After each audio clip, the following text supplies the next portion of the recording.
The Streams project is a project focused on educating young scientists and looking at streams and rivers in Vermont. Whenever you gather a data set like this, you've got a snapshot in time, and it's always interesting for future scientists to get hold of that data set. Vermont EPSCoR is interested in gathering data on these streams, especially in streams where the state can't necessarily access.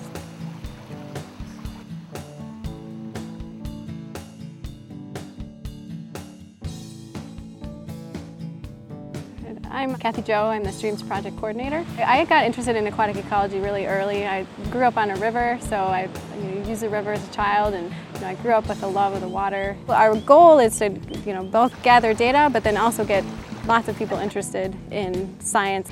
So yeah, it's a big operation. The Streams Project has many people involved. We have faculty members that are overseeing specific teams of people. So there's teams of people working at other colleges, and the faculty will oversee a couple undergraduate students, and they'll work on a specific research project. Like at St. Michael's, they work specifically on all the macroinvertebrate communities. I'm Declan McCabe. I'm an associate professor at St. Michael's College.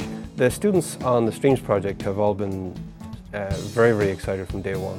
There definitely was a bit of a buzz in the hallways, and once they got word, then they were already starting to plan their summers.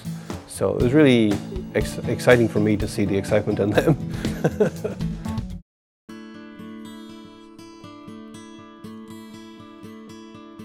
We're summer interns for the Vermont Streams project. Our job is to collect macroinvertebrates that are indicators of species, or indicative species of health of the water in Lake Champlain. I think for me, working with the high school students has been particularly rewarding. Seeing their faces when they pick up a rock and notice bugs on it, and telling them that those are indicative of a certain pollution. A lot of times people think back to their high school biology class, and it was reading out of a textbook and mixing things up in beakers. And to give people a real-world application to science is really interesting for most of the high school kids. They loved it. So.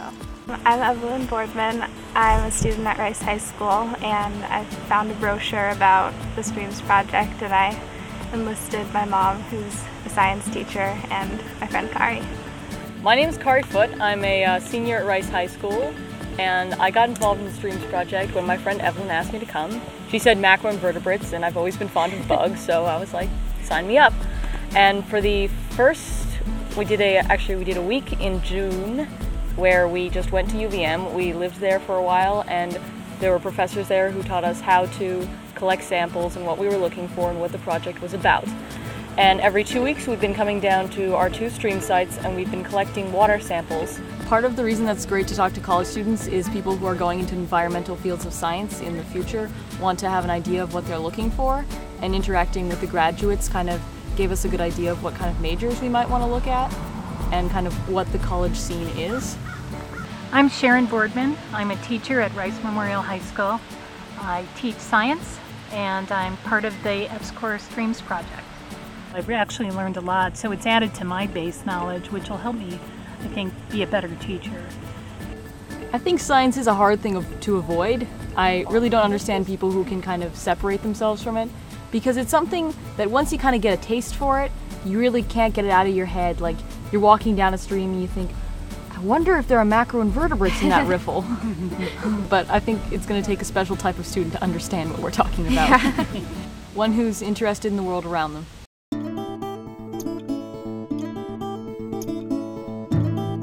The Streams project is looking a lot at land use. Everyone's big concern is Lake Champlain, but oftentimes they forget that the streams are often what feeds the drivers in Lake Champlain. So we send out our teams of high school students and undergrads to go collect information about the water quality in those streams, as well as the biological communities. No one high school could do that on their own, but collaborating with 13 or 14 other high schools gives you the ability to have replication as a scientist would want. You can't really replicate that well when you're doing your science within the context of your biology course. You need more power, you need more people, and that's the power of the data set. It's been fun to watch all the faces of the high school students when we go out to the streams. You know, when you pick up a huge bug and go, ah, it's really gross. Or, you know, some people are really excited to look at them under a microscope, or some people are really excited to look at, how much phosphorus is in their water sample, or, do the math do the equation and see what you come up with. So there's all sorts of opportunities to encourage future scientists. And then the various groups split off and did their own thing during the summer.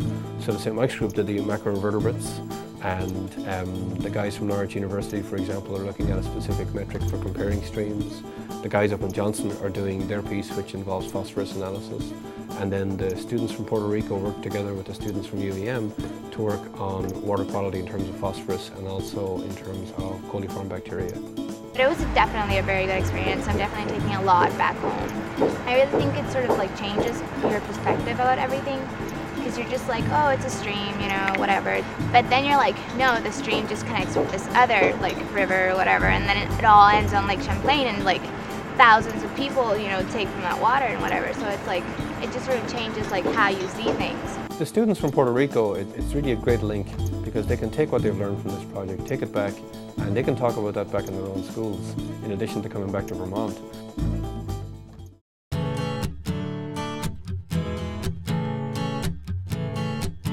One special thing about the STREAM project is it really does community science. We really have science happening at the high school level, at the college level, and it all gets integrated together.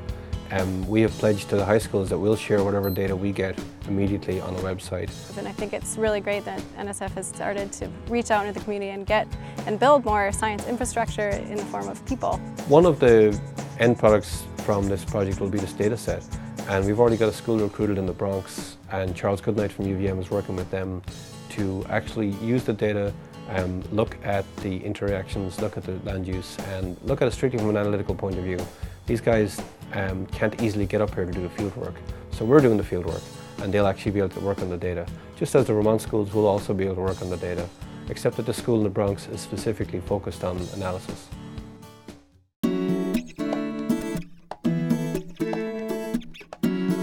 Already it's gotten many students interested in going into either an environmental career or a science or technology career here in Vermont. So you're getting students who maybe didn't realize that they could be scientists, and you're catching them at the high school level and you're saying, hey, yeah, you can be a scientist and you can contribute data that actually means something and will be used beyond your classroom. But when you come and participate in a project like the Streams project, you learn, oh, you know, I've always wondered what lives under these rocks in my pond in my backyard, and there's somebody who actually got a job looking at the insects under the rock in my backyard. So, you know, it's one of those things like, oh wow, I could do that for the rest of my life, and it would be great. NSF EPSCoR has had a huge impact already. You know, we have over 70 people involved in this project in particular, and they have their own networks of people.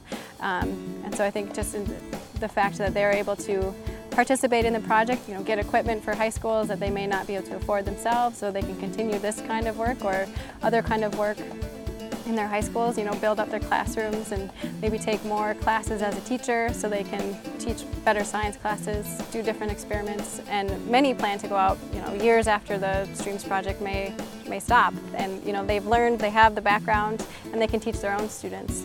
So, and those students, you know, they'll go on to be educated and, you know, maybe come back to something they learned in the Streams project.